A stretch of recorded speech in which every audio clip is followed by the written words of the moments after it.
Prasad AVP നേതാവ് ഇപ്പോൾ telephone ലൈനിലുണ്ട്. Easwar Prasad, ഇന്നലെ വിദ്യാഭ്യാസ വകുപ്പ് മന്ത്രിയൊക്കെ അനുമോദിക്കുന്ന തരത്തിലേക്ക് AVP മാറുന്ന സാഹചര്യമൊക്കെ ഉണ്ടായിരുന്നു ഈ കരാർ ഒപ്പിടലിൽ. എന്താണെങ്കിലും ഈ ഒരു തരത്തിൽ ദേശീയ വിദ്യാഭ്യാസ നയത്തെ വലിയ തോതിൽ എതിർത്ത LDF സർക്കാർ, ഇടതുമുന്നണി ഇപ്പോൾ ഇത്തരത്തിലൊരു കരാർ ഒപ്പിടലിലേക്ക് വരുമ്പോൾ എന്താണ് അതിന് കാരണം? നോക്കാം, നമ്മുടെ കേരളത്തിലെ വിദ്യാഭ്യാസ മേഖലയുടെ പുരോഗതി കഴിഞ്ഞ കുറെ നാളുകളായിട്ട് പിന്നോട്ടാണ്. അത് മുന്നോട്ട് പോകണമെങ്കിൽ വലിയ രീതിയിലുള്ള സാമ്പത്തിക ബുദ്ധിമുട്ടുകൾ അത് പരിഹരിക്കപ്പെടണം. വലിയ രീതിയിലുള്ള വികസനം വിദ്യാഭ്യാസ മേഖലയിൽ ഉണ്ടാവണം. അതിന്റെ ഭാഗമായിട്ടാണ് ഈ PM3 പദ്ധതി ഒപ്പിടാൻ വേണ്ടി തീരുമാനിച്ചിട്ടുള്ളത് എന്നാണ് ഞാൻ മനസ്സിലാക്കുന്നത്. കാരണം PM3 പദ്ധതി വലിയ രീതിയിൽ വിദ്യാഭ്യാസ മേഖലയിൽ മുന്നേറ്റം ഉണ്ടാക്കുന്ന പദ്ധതിയാണ്. അതിന്റെ ഭാഗമായിട്ടാണ് ഇതിൽ ഒപ്പിടാൻ വേണ്ടി തീരുമാനിച്ചിട്ടുള്ളത്.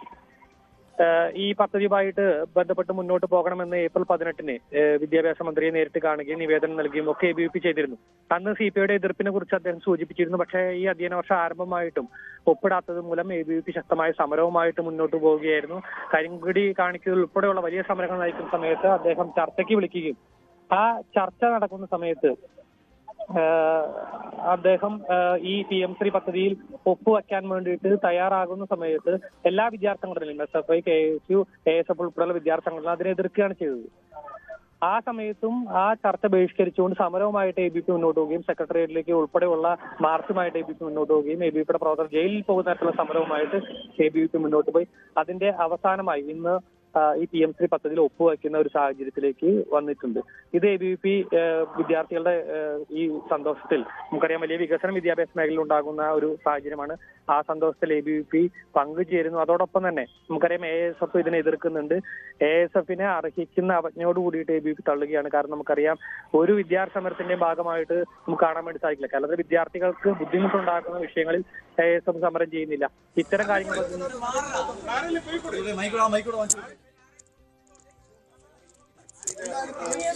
ഓക്കെ, ഇപ്പോൾ ബിനോയ് വിശ്വം CPI സംസ്ഥാന സെക്രട്ടറി ഇപ്പോൾ മാധ്യമങ്ങൾക്ക് മുന്നിലുണ്ട്. അദ്ദേഹത്തിന്റെ വാക്കുകളിലേക്ക് നിർണായക പ്രതികരണം പ്രതീക്ഷിക്കാൻ സ്വാഭാവികമായും. പറഞ്ഞു കഴിഞ്ഞു, ഒരു മുന്നണി, അതൊരു ഇടതുപക്ഷ ജനാധിപത്യ മുന്നണി പോകേണ്ട വഴികളല്ല. ആ വഴി അപ്പോൾ എന്താണ് നമുക്ക് മുന്നിലുള്ള പോംവഴി? CPIക്ക് മുന്നിലുള്ള പോംവഴി കൂട്ടം അന്വേഷിക്കാൻ നമുക്ക് പോംവഴികളൊക്കെ ഉണ്ടാക്കും. അത് ഈ തരത്തിൽ മുന്നണിയിൽ തുടരാൻ കഴിയുമോ? മുന്നണി പോകേണ്ട വഴിയതല്ല. ഈ തരത്തിൽ മുന്നണിയിൽ തുടരാൻ കഴിയുമോ? അതെല്ലാം കമ്മിറ്റി കൊടുക്കുന്നുണ്ട്. 12 മണിക്ക് അതിനുശേഷം കാണാം. കൂടുതലൊന്നും പറയാൻ തയ്യാറായിട്ടില്ല അദ്ദേഹം. മുന്നണിയിൽ തുടരാൻ കഴിയുമോ എന്നുള്ള ചോദ്യങ്ങൾക്കും അതൊക്കെ യോഗത്തിന് ശേഷം സംസാരിക്കാമെന്നുള്ളതാണ്. പക്ഷേ ഒരു വ്യക്തതയില്ല. കിരൺ ബാബു, ഈ ബിനോയ് വിശ്വത്തിന്റെ വാക്കുകൾ എന്താണ് വായിച്ചെടുക്കേണ്ടത്? കിരൺ, ഇപ്പോൾ ബിനോയ് വിശ്വത്തിന്റെ പ്രതികരണം അത് കൂടുതലൊന്നും പ്രതികരിച്ചില്ല. ഇന്നലെ അല്പം കൂടി മുന്നണി മര്യാദ ലംഘിച്ചു എന്ന് പറഞ്ഞ അദ്ദേഹം അത് ആവർത്തിക്കുന്നു. അതിനപ്പുറത്തേക്കുള്ള തീരുമാനം എന്താണെന്നുള്ളതിൽ ഒരു സൂചന പോലും നൽകിയില്ല. പക്ഷേ എങ്ങനെ വായിച്ചെടുക്കണം ശരീരഭാഷ? എൽദോ, ഇനി CPI സംസ്ഥാന സെക്രട്ടറിയുടെ പ്രതികരണം ഏറ്റവും നിർണായകമാണ്. കാരണം ആ പാർട്ടിയെ സംബന്ധിച്ച് ഇപ്പോൾ ഒരു വല്ലാത്ത പ്രതിസന്ധി ഘട്ടത്തിൽ നിൽക്കുകയാണ്. ഇതിനെ ഒരു കാരണവശാലും അംഗീകരിക്കാൻ കഴിയില്ല എന്നുള്ള നിലപാട് ഒരു ഭാഗത്ത്. മറുഭാഗത്ത് പാർട്ടി കൂടി പങ്കാളിയായ ഒരു സർക്കാർ ഇത് ആ പാർട്ടിയുടെ അനുമതിയില്ലാതെ അല്ലെങ്കിൽ ആ പാർട്ടിയുമായി ചർച്ച ചെയ്യാതെ അല്ലെങ്കിൽ അവരുടെ എതിർപ്പ് തള്ളിക്കൊണ്ട് ഇങ്ങനെ ഒരു കരാറിൽ ഒപ്പിട്ടിരിക്കുന്നു.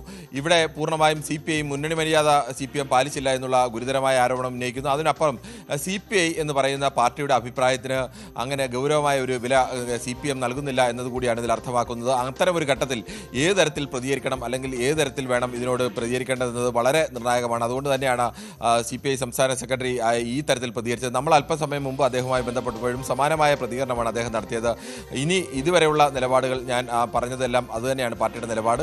ഇനി അക്കാര്യത്തിൽ കൂടുതൽ എന്തെങ്കിലും പറയാനുണ്ടെങ്കിൽ സംസ്ഥാന സെക്രട്ടേറിയറ്റിന് ശേഷം മാധ്യമങ്ങളെ കാണും എന്നുള്ളത് തന്നെയാണ്. ഇനി അങ്ങനെ ഒരു തീരുമാനം, ഒരു കടുത്ത തീരുമാനത്തിലേക്കൊക്കെ ചിലപ്പോൾ CPIക്ക് പോകേണ്ടി വരും. ഏത് തരത്തിലായിരിക്കും അതിനെ ഈ മുന്നണി നിലനിർത്തിക്കൊണ്ട് തന്നെ അല്ലെങ്കിൽ ഈ മുന്നണിയിൽ ബന്ധം കാര്യമായ രീതിയിൽ വഷളാവാതെ എങ്ങനെ പരിഹരിക്കാം, അങ്ങനെ പരിഹാര സാധ്യത കൂടി നിലനിൽക്കുന്ന ഒരു സമ്മർദ്ദ തന്ത്രത്തിലേക്കൊക്കെ CPIക്ക് സ്വാഭാവികമായും പോകേണ്ടി വരും. CPM പൂർണ്ണമായും CPIയെ തള്ളിക്കളഞ്ഞ് മുന്നോട്ട് പോകുന്നത് CPIയെ സംബന്ധിച്ചിടത്തോളം അത് വലിയ അഭിമാന പ്രശ്നം കൂടിയാണ്.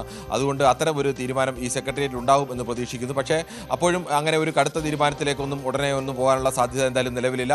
പക്ഷേ സമ്മർദ്ദ തന്ത്രം എന്ന നിലയ്ക്ക് മന്ത്രിസഭയിൽ നിന്ന് വിട്ടുനിൽക്കുക അടക്കമുള്ള അല്ലെങ്കിൽ പരസ്യ പ്രതിഷേധത്തിലേക്ക് പോവുക അടക്കമുള്ള കാര്യങ്ങളൊക്കെ ചെയ്യാറുണ്ട്. അതിനുശേഷവും പിന്നീട് പ്രശ്നം പരിഹരിക്കപ്പെട്ടില്ലെങ്കിൽ മാത്രമാവും അടുത്ത നടപടികളിലേക്കൊക്കെ പാർട്ടി കടക്കുക. എന്തായാലും ഇക്കാര്യത്തിൽ ശക്തമായ ഒരു പ്രതികരണം CPIയുടെ ഭാഗത്തു നിന്ന് ഈ സെക്രട്ടേറിയറ്റിന് ശേഷം ഉണ്ടാകുമെന്നത് ഏറെക്കുറെ ഉറപ്പാണ്. റൈറ്റ്. എന്താണെങ്കിലും കൂടുതൽ പ്രതികരണങ്ങൾ ഇനി സംസ്ഥാന സെക്രട്ടേറിയറ്റിന് ശേഷമൊക്കെ പ്രതീക്ഷിക്കണം. എന്താണെങ്കിലും ഒരു ശക്തമായുള്ള നിലപാടിലേക്ക്, കടുത്ത നിലപാടിലേക്ക് CPI പോകുന്നു എന്നാണ് മനസ്സിലാക്കുന്നത്. കേന്ദ്രവുമായി ധാരണാപത്രം ഒപ്പിട്ട ഒരു സാഹചര്യമുണ്ട്. CPI ഇനി എന്തു ചെയ്യുമെന്നുള്ള ചോദ്യം അത് നിലനിൽക്കുന്നു. മുന്നണി മര്യാദ ലംഘനം എന്നുള്ളതാണ് CPI പ്രധാനമായും എടുത്തു കാണിക്കുന്നത്. CPIയുടെ എതിർപ്പിനെ ഗൗനിക്കാതെ ഒരു തീരുമാനമെടുത്തതിൽ വലിയ അതൃപ്തി CPIക്കുള്ളിലുണ്ട് എന്നുള്ളതും ശ്രദ്ധേയമാണ്. കിരൺ, എന്താണെങ്കിലും കരാർ ഒപ്പിട്ടു.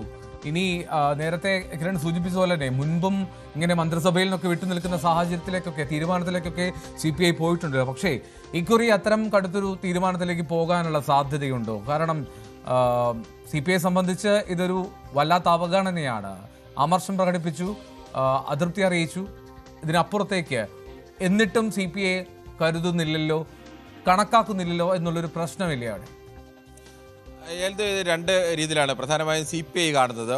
നേരത്തെ മാവോയിസ്റ്റ് വിഷയത്തിലായിരുന്നു. മാവോയിസ്റ്റ് വേട്ട സംബന്ധിച്ച് കേരളത്തിൽ മാവോയിസ്റ്റ് ഏറ്റുമുട്ടലിലൂടെ കൊലപ്പെടുന്ന അവസ്ഥയൊക്കെ ഉണ്ടായപ്പോൾ അത് CPMൻ്റെയും CPIയുടെയും ദേശീയ നയത്തിന് വിരുദ്ധമാണ് അത്തരം ഒരു ഏറ്റുമുട്ടൽ നടത്തുന്നത്. ഈ കഴിഞ്ഞ തവണയടക്കം മുഖ്യമന്ത്രി ഡൽഹിയിൽ നടത്തിയ പ്രതികരണത്തിൽ വ്യക്തമാണ്. മാവോയിസ്റ്റുകളുടെ ഈ വിഷയങ്ങളെ ചോദിക്കുമ്പോൾ ഫണ്ട് കിട്ടാൻ വേണ്ടിയുള്ള കാര്യങ്ങൾ ചെയ്യും എന്നുള്ള മട്ടിൽ തന്നെയായിരുന്നു അദ്ദേഹത്തിൻ്റെ പ്രതികരണം. അന്ന് CPIയുടെ ഭാഗത്തു നിന്ന് പരസ്യമായ വലിയ എതിർപ്പുകളൊക്കെ ഉയർത്തിയിരുന്നു. ഇതിനു മുമ്പ് സമാനമായ രീതിയിൽ മറ്റൊരു എതിർപ്പ് ഉയർന്നത് തോമസ് ചാണ്ടി മന്ത്രിയായിരുന്ന സമയത്ത് അദ്ദേഹത്തിൻ്റെ അഴിമതി കേസുമായി ബന്ധപ്പെട്ട് അദ്ദേഹത്തിൻ്റെ ഉൾപ്പെടുന്ന ഒരു മന്ത്രിസഭയിൽ പറ്റില്ല എന്നുള്ള ഒരു നിലപാട് CPI സ്വീകരിക്കുക, CPI മന്ത്രിമാർ മന്ത്രിസഭയിൽ നിന്ന് വിട്ടുനിൽക്കുകയും ഒക്കെ ചെയ്തു. തുടർന്നാണ് അദ്ദേഹത്തിൻ്റെ രാജിയൊക്കെ ഉണ്ടായത്. എന്തായാലും ആ പ്രശ്നങ്ങളൊക്കെ പരിഹരിക്കാൻ കഴിഞ്ഞു. പക്ഷേ ഇപ്പോഴും സമാനമായ ഒരു വിഷയം തന്നെയാണ് ഉയർന്നത്. CPI പ്രധാനമായും ചൂണ്ടിക്കാണിക്കുന്നത് CPMൻ്റെയും CPIയുടെയും ദേശീയ നയം എന്താണ്. ആ ദേശീയ നയം PMC പദ്ധതി, ആ ദേശീയ നയം ദേശീയ വിദ്യാഭ്യാസ നയം നടപ്പാക്കില്ല. അത് വിദ്യാഭ്യാസ രംഗത്തെ കാവ്യവൽക്കരിക്കാനുള്ള നയമാണ് എന്നുള്ളതാണ്. ഈ PMC പദ്ധതി ഒപ്പിടുമ്പോൾ തന്നെ PMC പദ്ധതിയുടെ പ്രധാനപ്പെട്ട ഒരു വ്യവസ്ഥ തന്നെ ദേശീയ വിദ്യാഭ്യാസ നയം അംഗീകരിക്കണം എന്നുള്ളതാണ്. അല്പം മുമ്പ് അനിൽകുമാർ അടക്കമുള്ളവരെല്ലാം പറഞ്ഞൊരു ന്യായീകരണം എന്ന് പറയുന്നത് SSKക്ക് കിട്ടുന്ന ഫണ്ട്, ആ ഫണ്ട് വാങ്ങിയെടുക്കാൻ വേണ്ടിയാണ്, അല്ലാതെ ഈ സ്കൂളുകൾക്ക് കിട്ടുന്ന ഫണ്ടിന് വേണ്ടിയൊന്നുമല്ല. അങ്ങനെ ഒരു സ്കൂൾ തുടങ്ങിയാൽ അവിടേക്ക് ആൾ പോകില്ല എന്നൊക്കെ പറയുന്നത് അത് ബാലിശമായ ഒരു ന്യായീകരണം എന്നതിനപ്പുറത്തേക്ക് മറ്റൊന്നും നമുക്ക് പറയാൻ കഴിയില്ല. കാരണം ഈ 1500 കോടി രൂപ, 1466 കോടി രൂപ, 1466 കോടി രൂപയ്ക്ക് വേണ്ടി, ആ ഒരു തുകയ്ക്ക് വേണ്ടി കേരളത്തെ സംബന്ധിച്ച്, കേരളത്തിൻ്റെ ഒരു സമ്പദ് വ്യവസ്ഥയും കേരളത്തിൻ്റെ വാർഷിക ബഡ്ജറ്റ് തന്നെ നമ്മൾ ആലോചിക്കണം. അത് 1,98,500 കോടി രൂപയോളം വരുന്ന വാർഷിക ബഡ്ജറ്റുള്ളൊരു സംസ്ഥാനമാണ്. അങ്ങനെ ഒരു സംസ്ഥാനത്ത് 1500 കോടി രൂപയ്ക്ക് വേണ്ടി അവർ പൂർണ്ണമായും ഈ ഒരു കേന്ദ്രത്തിൻ്റെ വിദ്യാഭ്യാസ നയത്തെ നടപ്പാക്കാമെന്ന് തീരുമാനിക്കുന്നു. അല്ലെങ്കിൽ ആ തീരുമാനം എടുക്കുന്നെങ്കിലും ഉയരുന്ന ചോദ്യം, അല്ലെങ്കിൽ നടപ്പാക്കില്ല, ഞങ്ങൾ ഈ ഫണ്ട് വാങ്ങുക മാത്രമേ ചെയ്യൂ, അല്ലാതെ നയം നടപ്പാക്കില്ല എന്ന് പറയുന്നു. അങ്ങനെയാണെങ്കിൽ ഈ കരാറിൽ ഒപ്പിടുമ്പോൾ തന്നെ കരാറിൻ്റെ ഒന്നാമത്തെ വ്യവസ്ഥയിൽ തന്നെ ഈ ദേശീയ വിദ്യാഭ്യാസ നയം, നാഷണൽ എഡ്യൂക്കേഷൻ പോളിസി, NEP നടപ്പാക്കും എന്നുള്ളത് അടക്കം ഉൾപ്പെടുന്നുണ്ട്. അതെങ്ങനെ നടപ്പാക്കാതിരിക്കാം? അല്ലെങ്കിൽ അത് നടപ്പാക്കാതെ ഫണ്ട് മാത്രം വാങ്ങാൻ കഴിയുമോ? അത്തരം ചോദ്യങ്ങളൊക്കെ ഉയരുന്നുണ്ട്. തമിഴ്നാട് അടക്കമുള്ള സംസ്ഥാനങ്ങൾ ഈ വിഷയത്തിൽ SSKക്ക് അവിടുത്തെ സർവ്വശിക്ഷ അഭിയാൻ അടക്കമുള്ള ഫണ്ട് കിട്ടാതെ വന്നപ്പോൾ സുപ്രീം കോടതിയെ സമീപിക്കുന്ന അവസ്ഥയുണ്ടായിട്ടുണ്ട്. അത്തരം വിഷയങ്ങളൊക്കെ, അത്തരം ചോദ്യങ്ങൾക്കൊക്കെ സ്വാഭാവികമായും കേരള CPMന് മറുപടി പറയേണ്ടി വരും.